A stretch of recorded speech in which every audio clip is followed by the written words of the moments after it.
राधे राधे दोस्तों, भजनों की माला में आपका स्वागत है। मैं आज आपको शीतला सप्तमी व्रत कथा सुनाने जा रही हूँ।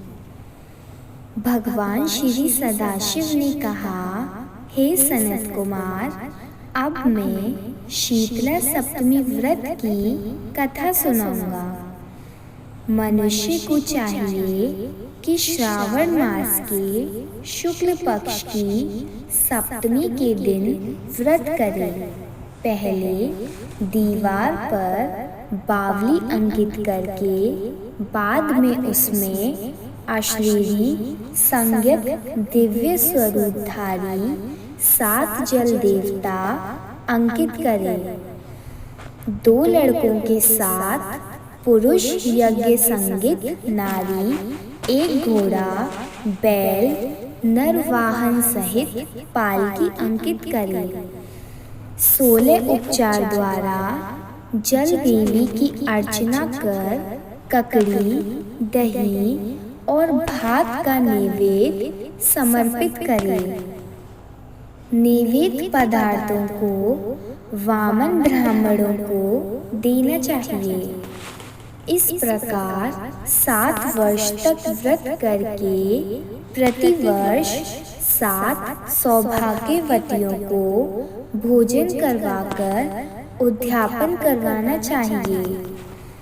एक सोने के पात्र में 7 जल देवों की प्रतिमाएं रखकर पहले दिन अपने लड़के के साथ उन प्रतिमाओं का भक्ति पूर्वक अर्चन करना चाहिए। दूसरे दिन प्रातःकाल गृह होम सहित चरु होम करना चाहिए। जिन लोगों ने पहले इसको किया था और उन लोगों को जो फल मिला था, अब मैं उसके संबंध में तुम्हें बतलाऊंगा। ध्यान पूर्वक सुनो। सौराष्ट्र देश में शोभन नाम का एक नगर था। उसमें एक धार्मिक विचारों वाला धनी रहता था। उसने निर्जल तथा विजन वन में एक बावली खुदवाई।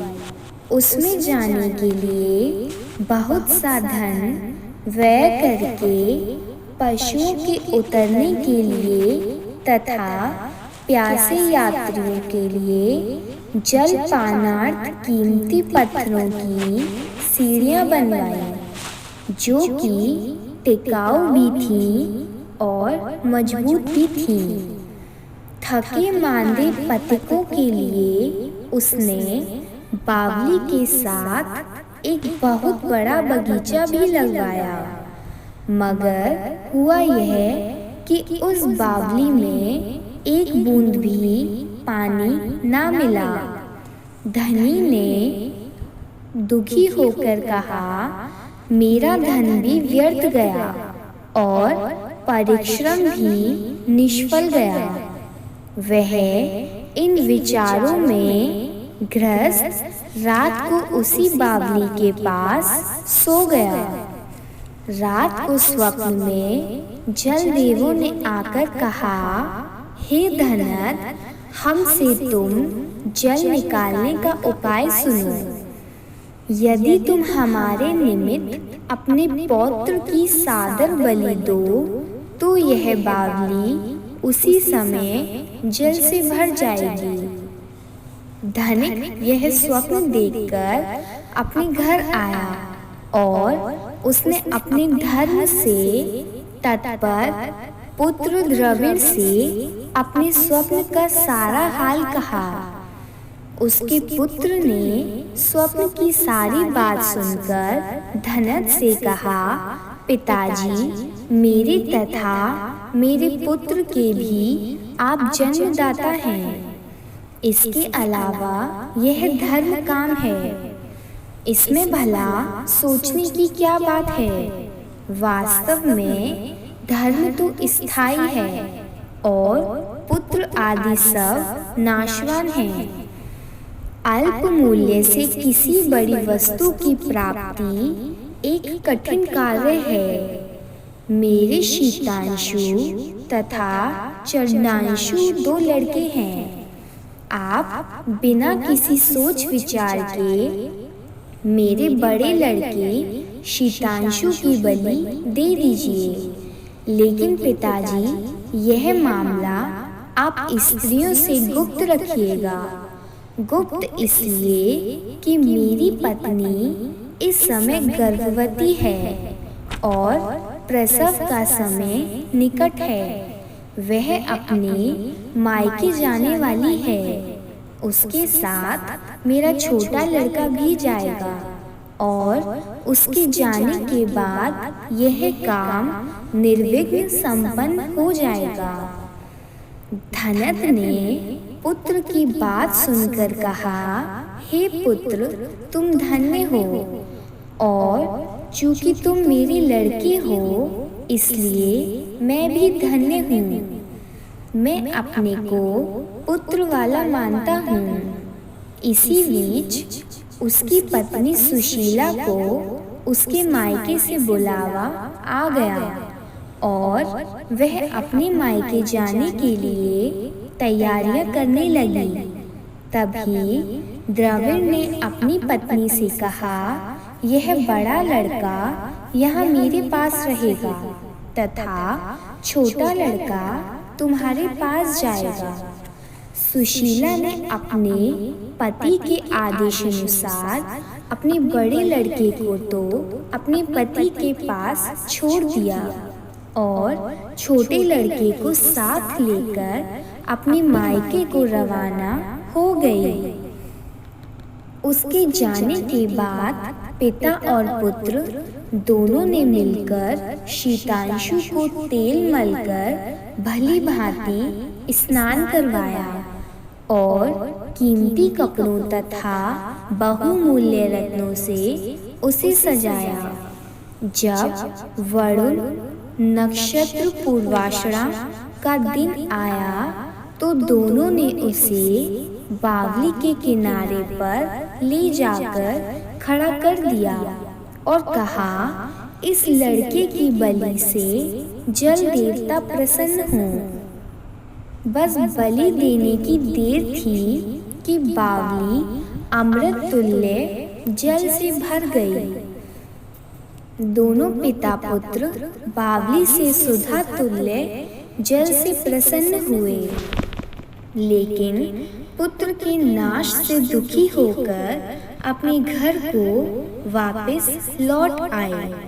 उधर मायके में सुशीला के यहाँ तीसरा लड़का पैदा हुआ।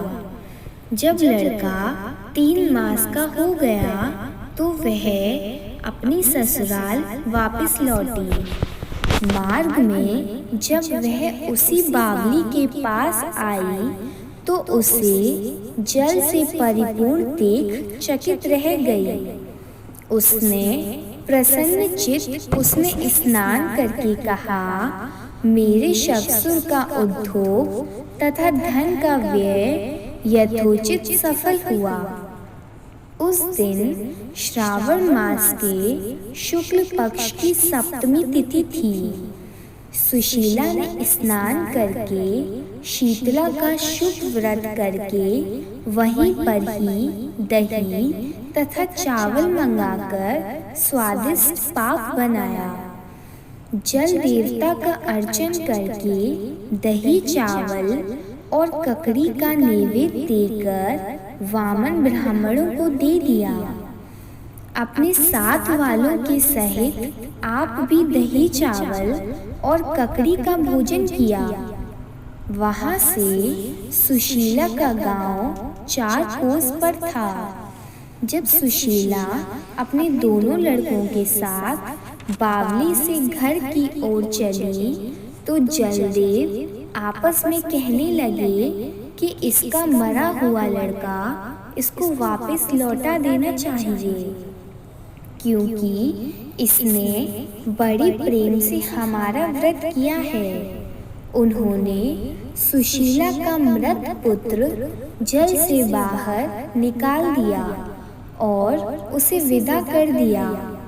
अब लड़का पालकी के पीछे माताजी माताजी कहता हुआ दौड़ा। अपने लड़के की आवाज़ सुनकर सुशीला ने पीछे मुड़कर देखा। वह उसको देखकर चकित रह गई और उसको गोद में बिठाकर उसका सिर सूंघने लगी, लेकिन उसने लड़के से कुछ नहीं पूछा। सोचा यदि इससे कुछ पूछूंगी तो यह डर जाएगा। वह सोचने लगी कि इससे कुछ पूछूंगी तो यह डर जाएगा। वह सोचने लगी इसने जो बहुमूल्य गहने पहन रखे हैं, यदि इसे चोर ले जाते तो, अगर इसको घर में से पिशाच पकड़कर लाए होते तो वह भला इसे छोड़ते कैसे, और इसकी जुदाई के कारण घर वालों का ना जाने क्या हाल हुआ होगा। बस इसी प्रकार सोचते हुए उसका घर आ गया।